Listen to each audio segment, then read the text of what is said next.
നമുക്ക് കൊച്ചിയിൽ നിന്നൊരു മച്ചാനെ കിട്ടിയിട്ടുണ്ട്. അപ്പൊ കൊച്ചിയിലുള്ള മച്ചാനെ നമുക്ക് ചോദിക്കാം എന്തായിരിക്കും അടുത്ത ഇലക്ഷന്റെ അവസ്ഥയെന്ന്. ഓക്കെ, പേരെന്തായിരുന്നു? എന്റെ റൂണിന്നാണ്. റൂണിന്നാണ്. എവിടായിരുന്നു സ്ഥലം? എവിടായിരുന്നു എക്സാക്ട് സ്ഥലം? കൊച്ചിയാണ്. കൊച്ചിയാണ്. ഓക്കെ, നിയോജന മണ്ഡലം എവിടായിരുന്നു? നിയോജന മണ്ഡലം വന്നിട്ട് സ്ഥലം ഞാൻ ഇവിടെ തന്നെ, കൊച്ചി ഏരിയ തന്നെയാണ്. റൂക്ക് എന്താ തോന്നുന്നത് ഈ ഒരു വർഷം 2026 2026 UDF സർക്കാർ ബമ്പം ഭൂരിപക്ഷത്തോടെ ജയിച്ചിരിക്കും. VD സതീശനും മുഖ്യമന്ത്രിയാവും.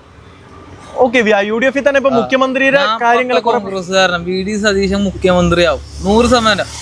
LDF-നും ആർക്കും LDF-ന് ഓൾറെഡി സീറ്റൊന്നും ഇല്ല, പാവങ്ങളുടെ നഷ്ടത്തിലാ വന്നേക്കണേ. ഓക്കെ, പിന്നെ VD സതീശൻ കയറി കഴിഞ്ഞ പെണ്ണുങ്ങൾക്ക് ഫ്രീ ആയിട്ട് യാത്ര, KTC ബസ്സിലെല്ലാത്തിനും ഫ്രീ ആയിട്ട് യാത്ര. പിന്നെ 12-1 മണി വരെയും ബാറൊക്കെ ഓണായി കിടക്കണം. നല്ല നാട് നന്നായിട്ട് പോകണം, അത്രേ ഉള്ളൂ. അതാണ് കോൺഗ്രസിന്റെ ഇത്. ലാസ്റ്റ് ഒരു 10 വർഷത്തെ LDF ഭരണത്തിന് എങ്ങനെയാണ് നോക്കിക്കാണുന്നത്? അവര് കയറിയിട്ട് ഇതുവരെയായിട്ടും ആർക്കും ചെയ്തിട്ടില്ല, മനസ്സിലായി? ഒരു ഗുണമില്ല, ഒരു ഗുണവുമില്ല.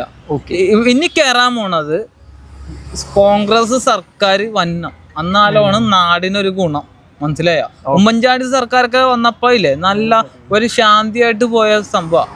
ഇത് LDF സർക്കാർ കയറിയിട്ട് എന്താണ് കൊല ചെയ്യാണ്, കൊലക്കേസ് മറ്റേത് ചെയ്യാണ്, എല്ലാം ചെയ്യുന്നുണ്ട്. കള്ളക്കടത്ത്, സ്വർണ്ണക്കടത്ത് എല്ലാം ഉണ്ട്.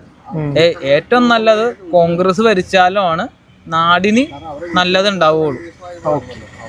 ഞാനും എന്റെ ഫാമിലി എല്ലാം കോൺഗ്രസ് ആണ്. എല്ലാം കോൺഗ്രസ് ആണ്. ഞങ്ങൾ കോൺഗ്രസിന് സപ്പോർട്ട്. ഈ വർഷത്തെ ഭരണം കോൺഗ്രസ് ഭരിക്കും, അത് 100% ഉറപ്പെട്ട മുത്തേ. നമുക്കൊന്നും വീണ്ടും കാണണം, അല്ലേ? ഇലക്ഷൻ റിസൾട്ട് കഴിഞ്ഞിട്ട് നമ്മുടെ വരുന്നതാണ്, നമ്മുടെ ഭരണമാണ്, നമുക്ക് തകർക്കേണ്ടതുണ്ട്, തെറ്റല്ലേ? അത്രേ ഉള്ളൂ.